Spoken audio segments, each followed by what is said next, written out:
Welcome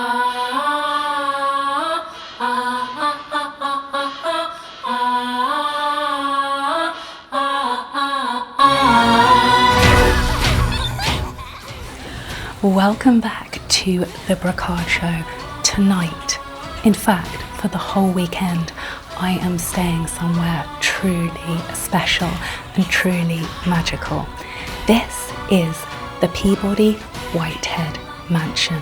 This building is haunted by multiple unrested spirits, and there's this.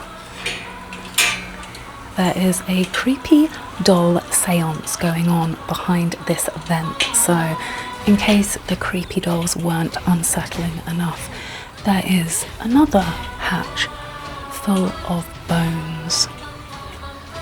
This would be my dream home, so I'm ready to stay forever, to be honest with you. The history starts as soon as you step foot inside this building. As you can see, Victorian dolls and artefacts are everywhere.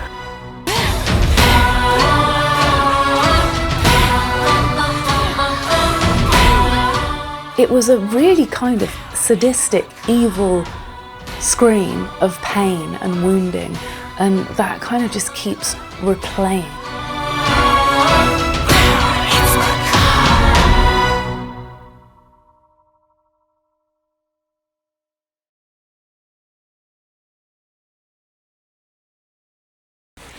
Welcome back to the Brocarde show.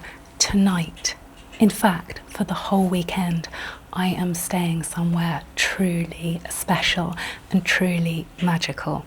This is the Peabody Whitehead Mansion, and this building has multiple resident spirits. In fact, there are dozens of ghosts reportedly still active in this building. I'd like to say a huge thank you to the owners for allowing me to stay the weekend in this beautiful historic building. Unless you are a long-term tenant, you do not get such a special opportunity. So thank you very much for allowing me to experience this amazing building. As I said, this building is haunted by multiple unrested spirits. I'm in the basement, which is allegedly the most haunted area of this former mansion. This has been lovingly restored now, and it's multiple apartments, and the apartment that I'm staying in tonight is apartment number 10, which is underground, which would be where the servants used to hang out. This building has been around since the 1800s. It is a fine example of Victorian architecture, and it was erected by one of Denver's most successful mining magnates, Mr. Peabody, hence the name, and was later owned by Dr. Whitehead, hence the other part of the name. Anyway, as you can see, there's so many references to the doctor that formerly lived here. He is said to have died in this building. In fact, it's not said, he did pass away in this building, and he had a fair share of hauntings himself, which I will get into later. But why not start by showing you around this stunning building? And for any lovers of vintage Victorian items, you will be in absolute heaven, because this is like stepping into an antique shop, and they are fully embracing its haunted history. And I'll show you a few creepy little things that they have set up for the residents here. But let's start with the medical artefacts. There are a lot of limbs here. As you can see over my shoulder, there is a cabinet full of prosthetic limbs. So yeah, a nod to Dr. Whitehead, I feel. This building is paying homage to its haunted history. If you come down to the basement, I think if you're a resident here, you can just chill out in all these communal areas. And in the basement, there's a couple of vintage sofas, and there's a library of books, and there's this. There is a creepy doll seance going on behind this vent. So Do not mess with the haunted dolls.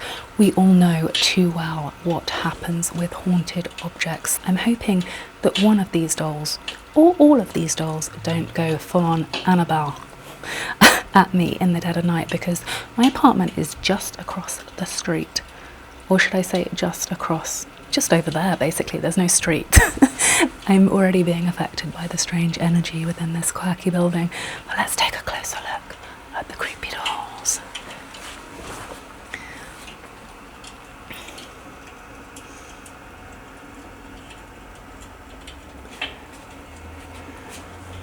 In case the creepy dolls weren't unsettling enough, there is another hatch full of bones. You get the picture. This is already quite a haunting encounter, but stunning nonetheless. This would be my dream home, so I'm ready to stay forever, to be honest with you. They're going to be hammering on that door on Monday morning because I'm in my element, surrounded in vintage decor and history and amazing, powerful ghost stories. Doesn't get much better than that, and Denver, Colorado, I'm blown away.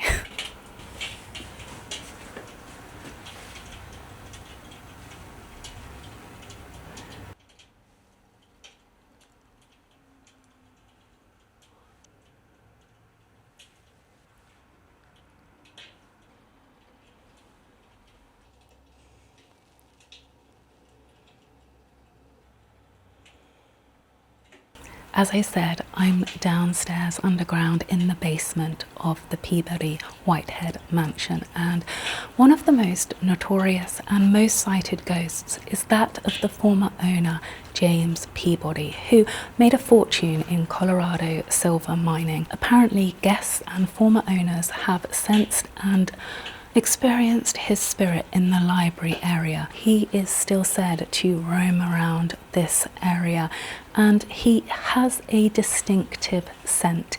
He is followed by the smell of cigars. As you know, I always talk about the 5 different things that you can experience when experiencing ghosts, and smells is one of them. So if I sense the smell of cigars tonight, then I can happily assume that that is James Peabody making an entrance.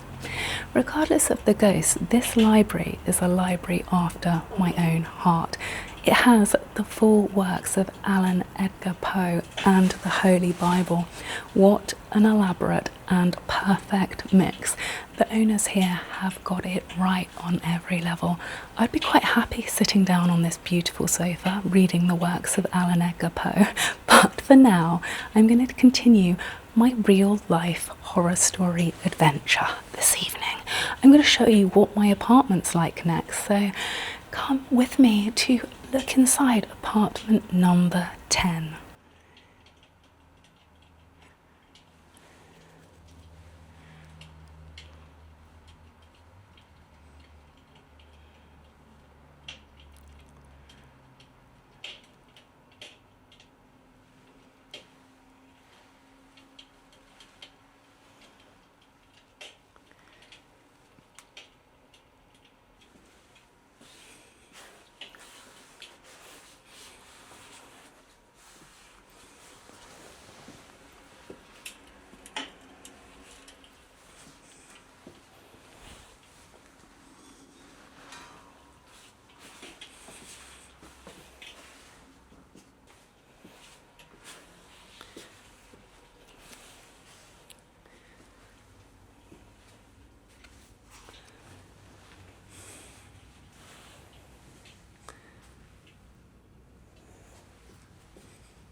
The history starts as soon as you step foot inside this building. As you can see, Victorian dolls and artefacts are everywhere, and they line the corridors and stairwells of this beautiful building.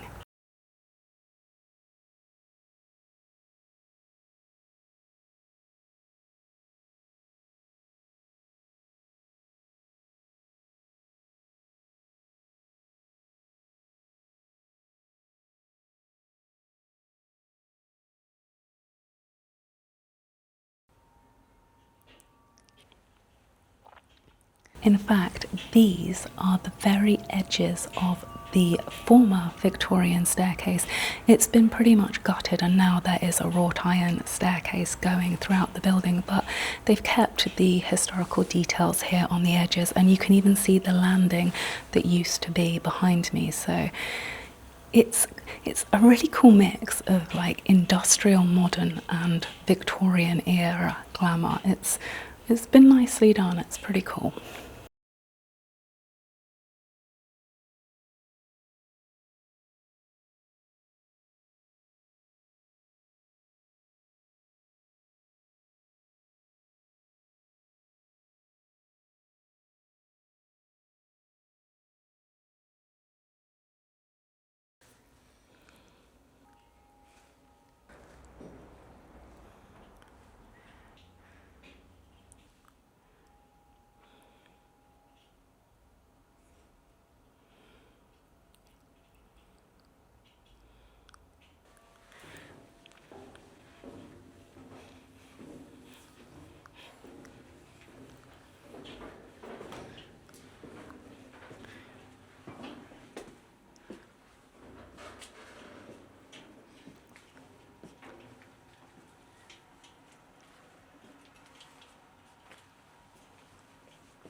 This is a look inside apartment number 10. And the wind chimes have been activated. This is inside apartment number 10. As you can see, the references to Victorian lifestyle and the doctor who formerly lived here are ever present throughout this apartment. This is a furnished apartment. I'm not actually quite sure whether they rent this out like an Airbnb. I don't believe they do. If so, I wouldn't know how you book it. It could actually be the owner's private apartment. Either way, as I said earlier, I've been kindly invited to experience the Peabody Whitehead Mansion for the next couple of nights. And I've just arrived here, and this is the apartment. It's rather beautiful. I'm considering the amount of ghosts that this building has, then it's going to be a little bit of an adventure, I feel, tonight. We already touched upon the ghost of Mr. Peabody outside in the library area. However, the other ghost that is said to haunt this building is his wife, Lady Peabody. She is said to float around the building, predominantly on the second floor, looking lost, feeling disgruntled, feeling in a period of mourning. She is completely head to toe in Victorian mourning wear, an elaborate black gown with detailing. Because remember, this was a very rich, wealthy family, so they would have been able to afford the finest Victorian clothing. And the reason as to why she could be in mourning, and the most likely reason for her to be in Victorian mourning wear, is because she lost her baby son. So apparently that is why she still haunts this building, holding on to his spirit, trying to find his lost soul. So again, this is kind of building a picture of the resident ghosts within this building, and there are a hell of a lot more, don't get me wrong. We have talked about the Peabody family. We have not even scratched the surface of Dr. Whitehead and his ghosts, and he was very, very prolific in being very vocal about the ghosts within this building, and it attracted quite a lot of attention at the time, as is abundantly apparent. There are a lot of medical references and medical equipment, and I'm hoping that that medical equipment does belong to the former owner, and it has been left within this building and lovingly displayed. I'm hoping that's the case. I'm hoping that they haven't just gone out and bought a load of medical stuff. I'm hoping it has historical significance to this building. However, Dr. Whitehead is the other ghost that is said to haunt this building, and he was a doctor. Obviously, the clue's in the title, but he was quite an affluent and probably one of the most successful doctors in Colorado at the time. During the Crimean War, he was flown to Russia to assist and aid the Russian soldiers, and This whole experience is said to have haunted him, and a lot of people believe that he brought the spirits of those soldiers back into this house with him. They haunted him, perhaps because he was unable to save their lives, perhaps as a token of them wanting to be remembered and wanting to stay with him. So among the ghosts that have been spotted, there are a lot of Victorian soldiers walking throughout these walls. There's also a lot of ghosts of children. There are just so many different varieties of ghosts and apparitions, so many shadow figures, so many dismembered voices, so many different smells. There's also the smell of lavender that is supposed to accompany a female spirit. For decades, this building was a private residence, and it was quite an expansive private residence, as you can probably tell by the fact that there are so many apartments here today. But obviously in the Victorian era, they employed a lot of servants. Typically with Victorian rich families, the servants would reside in the basement. And apparently there are a lot of servant ghosts that haunt this mansion. Often people see servants continuing their duties after death, polishing items, dusting, going about their daily life, yet in spirit form. There's also quite a famous story of a young servant who fell down a staircase to her death, and apparently she hasn't left this building either. So spirit-wise, we are working with a lot of unrested spirits. We have the wealthy ghosts, the affluent people who owned and lived in this mansion. We also have the ghosts of the servants that used to serve them. We also have the ghosts of the children that used to run through these hallways laughing and joking, and apparently that energy of laughing children still echoes through these walls today. So I'm gonna be in. I keep thinking it and I keep saying it. I'm gonna be in for one hell of an interesting evening. These walls hold so many stories. This house is historically significant. In fact, it has been deemed a house of historic importance within the Denver region. So it's probably the equivalent of a British listed building. So quite a special place, as I'm sure you can imagine. So I just wanted to take a little stop, pause, gap on the ghost chitter chatter. And I'm going to just show you briefly around this apartment. Come with me.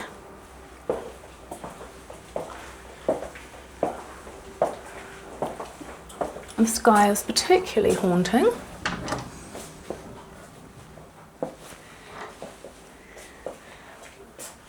This is bedroom number 1.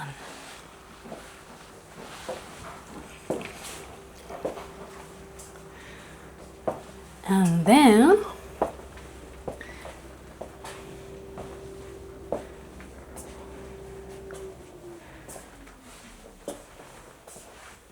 this is the bedroom that I will be sleeping in this evening. This is the master bedroom, and there's a very, very haunting painting on the wall, and it's a little bit like the Mona Lisa, who keeps catching my eye and following me around the room. So that's going to be fun. Never mind the ghosts, what about the haunted painting?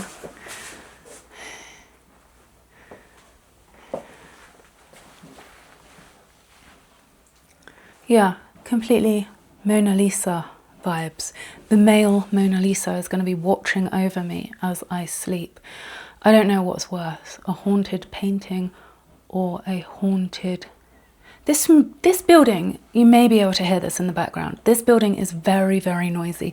The pipe work. This building is singing, and it's not even midnight yet. So this is going to be fun. I know for a fact that if a ghost doesn't wake me up, some outer worldly strange noise is going to scare the living daylights out of me. So I'll keep you posted on that. It is 2 a.m. witching hour. I find myself saying this phrase far too often, but I am outside a haunted house in the dead of night. This is the Peabody Whitehead Mansion after dark. I have had a completely restless night's sleep, so what better thing to do than to come outside in the dead of night? And this community is very, very active. Again, a lot of 2 a.m. dog walkers, slightly more scary than what's going on inside the building behind me.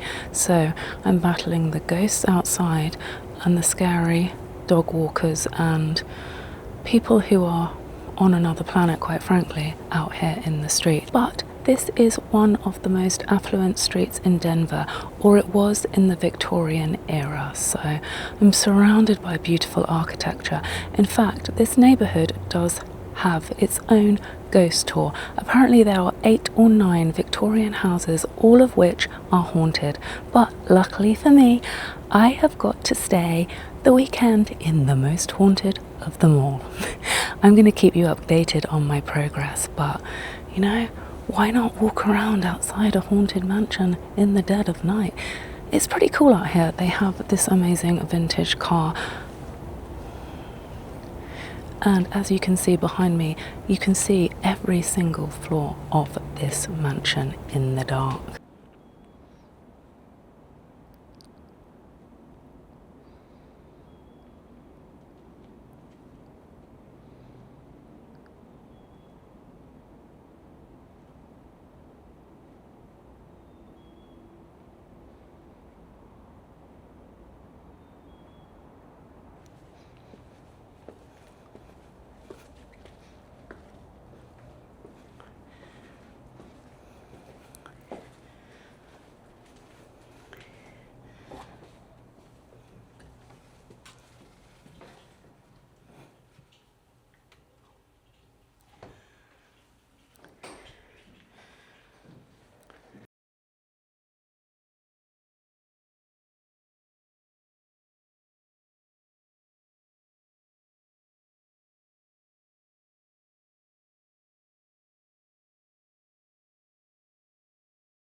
So, I'm going to tell you a little ghost story from the second floor.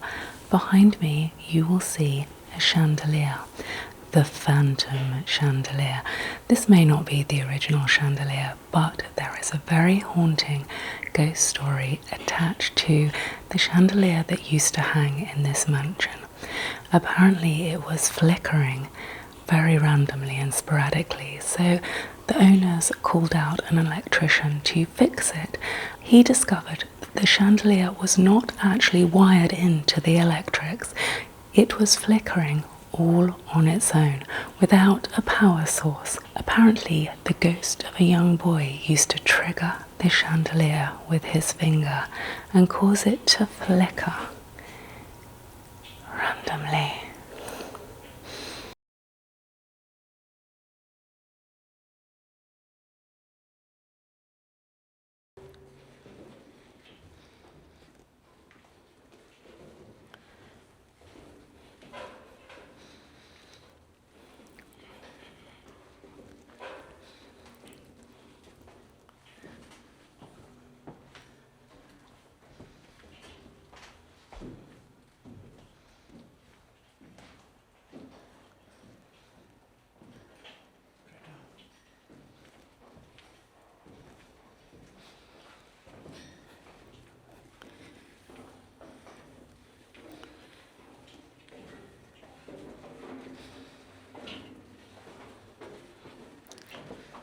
Good morning, everybody. After my exploration into the darkness at 2 or 3 a.m, I decided I'd be sensible and try and go back to bed and get some sleep. This mansion had other ideas. I am so sleep deprived. It is painful. So do forgive me if I cannot string a sentence together properly. I seem to constantly put myself in a situation where I'm getting invited to stay at haunted houses, and I'm adoring this world of exploring the paranormal phenomena that exists around us. But it does have a toll physically, because sleep is often quite difficult in haunted houses, as you may expect. I had an awful restless night's sleep. In fact, the reason why I was outside at 2 or 3 a.m. in the morning, I don't know what time it was about 2:30. Anyway, the reason why I was outside at that unearthly hour is because I couldn't sleep at all. This becomes a cliche in itself, but honestly, I had an insane feeling of being watched. I was pretty much sitting bolt upright all night with my eyes wide open, looking this way and looking that way. And I felt like, almost like, you know, when you feel like an intruder in someone else's world, which I guess in some ways I am. But yeah, it was pretty haunting. And then I kind of tossed over, managed to get back to sleep, and then something yanked the covers off the end of the bed, and that really, really unsettled me. And I just literally turned all the lights on, sat up all night, and this weird shadow figure kind of just appeared at the foot of the bed. And they were really, I know when you talk about ghosts, you expect them to be like floating, but the motion of this ghost was like painfully slow, like in slow motion. She had like a maid's outfit on from another era, like a little bonnet, but it was like painfully slow, and she was just tugging at the bottom of the bed, which kind of aligns with those stories and those rumours about housekeepers going about their daily business. I mean, if this house had a traditional Victorian layout, then underground would be where the servants' quarters would be. I mean, I'm not quite sure why this maid would be tending to a bed in the servants' quarters, but I guess a maid would have to make their own bed. But yeah, that was a really odd thing. And the other odd thing about this building is the noises. And we touched upon like the pipes and the rumbling and the kind of water pipes and the, I don't know if it's AC heating system. I mean, you'll probably see if you look at this footage, there are like huge pipes everywhere and rumbling noises. But the most disturbing noise was like a kind of blood-curdling scream above that, again in the dead of night. So a lot of weird things happening that I can't explain. And as I said, I'm staying in the basement, which is the most haunted location here. If you've watched Ghost Adventures, you will know that they did pick up on a young woman who had been sexually abused down here, so maybe that's where the scream was coming from. It was very high pitched and very, like, there's a kind of residual noise if you, and I'm not talking about a spirit noise, but if you stay in the basement down here, there's kind of a constant humming and a constant sort of constant noise, basically. But this kind of like cut through all of that noise, and it wasn't like it was a really kind of sadistic, evil scream of pain and wounding, and that kind of just keeps replaying and recurring in my brain. So I don't know how I'm gonna get through tonight, because knowing what happened last night, there is a small part of me that doesn't want to stay. But I don't feel scared right now. I just feel ridiculously unsettled and unrested. And I mean, it's morning now, it's kind of bright and early. I've literally surviving off zero sleep. So I just kind of wanted to hop on the camera. I'm literally going to step out of this building because I do feel a little bit drained by all this overwhelming energy. I need to take a little bit of a respite and then come back to it and see how I feel then. But so far, it's a really odd feeling. Like, people there have been rumours over the years, like constant rumours, like there's been problems in this building year after year after year, and there is a rumour that this building is cursed. I mean, the amount of people that when they walk past this building, they say, even now, that they feel sick. Even walking down the pathway outside, they say that they have a really uneasy feeling. So to be inside of these walls, even now when I'm talking, like I can feel some kind of, I don't know what it is, like a presence watching me, almost observing my every single move. It's very much like I've stepped into someone else's house and they want to make their presence known. They want to make their presence known that they have never left. And they want me to feel that they are still breathing some sort of energy into this building. And I find that quite fascinating and quite interesting. So I'm gonna take a breather, take a little moment to myself, and I'll come back and talk to you in a little bit. So maybe I will be slightly lighter next time we chat, or next time I chat, because you're not chatting back. But yeah, that's my kind of encounters so far. Quite dramatic really, but I think I've just become so immune to things happening that it feels normal. But at the moment, yeah, that's where I'm at with it. Night 1, complete. Night 2, if I can stomach it. Yeah, so watch this space. A departure from the ghost chat, more for my own sanity than anything else. I thought it would be fun to take a little look around the renovated apartments because they are actually really quite stunning. I'm on the first floor at the moment, so I've come above ground, and really beautiful high ceilings. Not quite sure what I've just walked into because this does look like either a seance is about to commence, which wouldn't surprise me, we're in the exact right location for that, or some sort of Alcoholics Anonymous meeting or mothers meeting or WI meeting, I don't know, but the chairs are in quite a strange formation. Also, there I can see either side that there are some stunning fireplaces, so I'm going to go this way. This room would look directly out onto the front porch and the vintage car outside, so let me show you this way.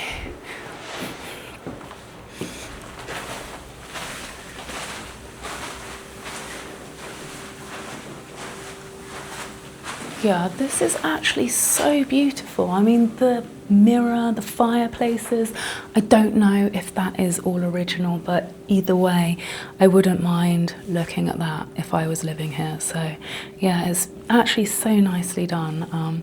Really, really beautiful. So it would be a privilege for anyone to live here. And if you can get your head around the creepy history of this building, then I would definitely recommend a viewing and definitely recommend moving in. I mean, who lives in a house like that? I sound like an estate agent right now. I've gone from being a spooky ghost guide to someone who seems to be selling you a spooky apartment of your dreams. So I can diversify, I can multitask. But yeah, some beautiful historic buildings. And I was saying earlier that there are 8 or 9 Victorian houses on this street, and of course over time buildings get erected between them and around them. But yeah, if you want a little bit of history in the heart of Denver, then this is the place you want to be staying. I've moved up 1 floor, I'm now on the 2nd floor. This apartment is a lot more desirable in my opinion. I mean, in the Victorian times, this is likely where their bedrooms would have been. I really want to know which room was which. Like, it is said that the lady in black haunts the former nursery where her son died. So it would be fascinating to know that information. Part of me is pleased that I don't like to know too much. I mean, when you're coming somewhere as historic as this, you can't escape the history. Everyone has heard of this place, but it's kind of nice to be a little bit blind. And I'm not one of those people that believes that a ghost stays in one place. I think ghosts can move and transcend buildings and roam just as we can as human beings. So yeah, this is an apartment on the 2nd floor. This is I mean, every floor is haunted. The third floor is haunted by a bartender because over the years this has been a brothel, a bar, a nightclub, I believe. When it was a bar, apparently bottles used to fly across the room, and apparently there was a phantom ghost bartender who used to throw things across the room, which is not uncommon with hauntings. Objects can move. There's so many different things that can happen if you're encountering paranormal activity. So this building seems to have all of those things. Anyway, let's take a look this way.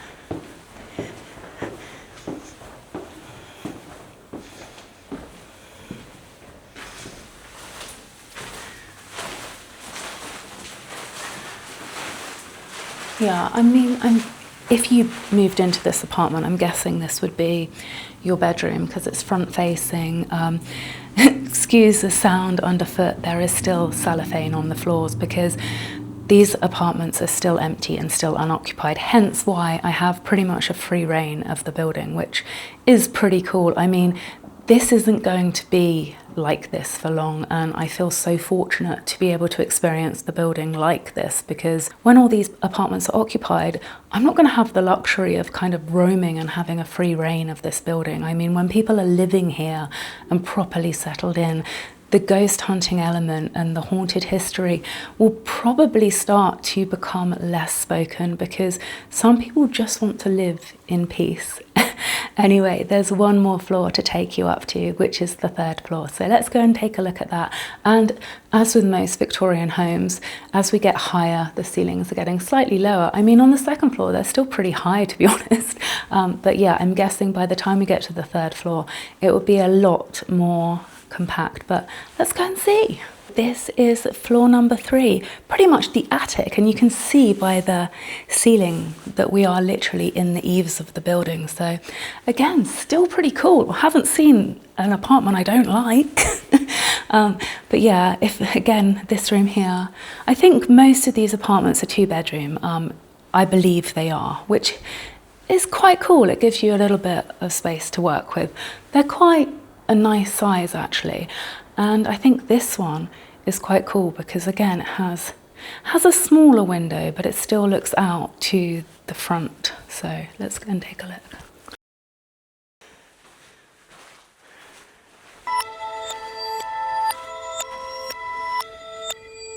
So yeah, you get a smaller window, but you're still looking out to the front of the building. Some of these apartments actually have little terraces as well, so there's nice little areas where you can sit and watch the world go by.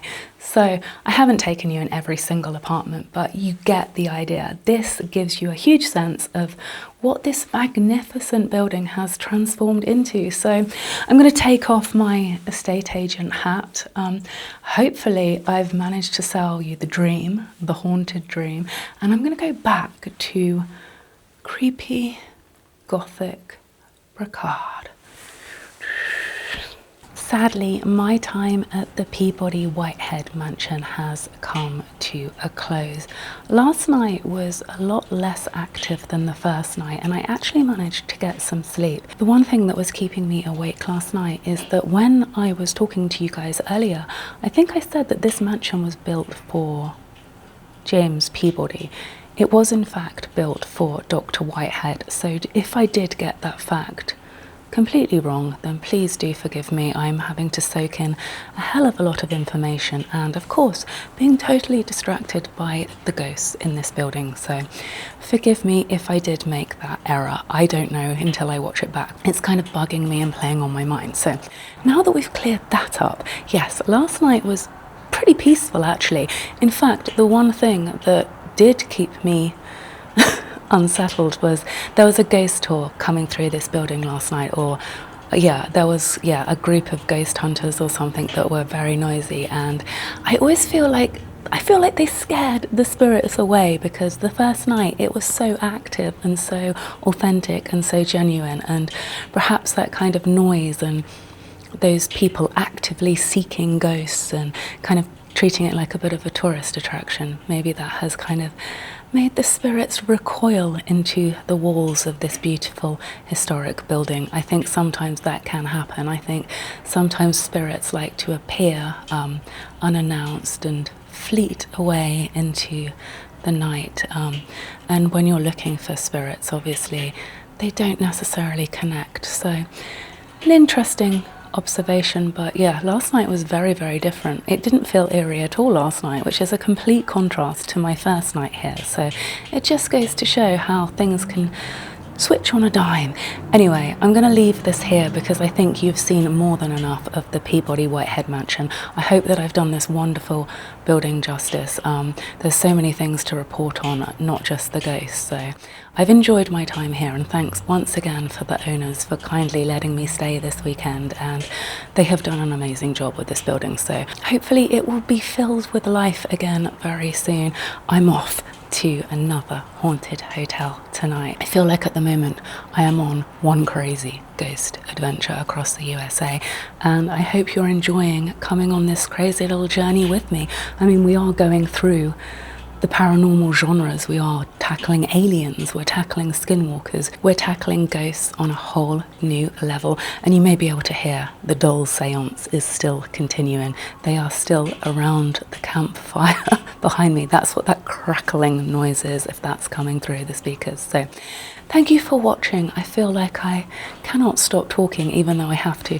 If you enjoyed that, follow, like, subscribe, and go and check out my music, because that's my heart and soul. So until next time, bye.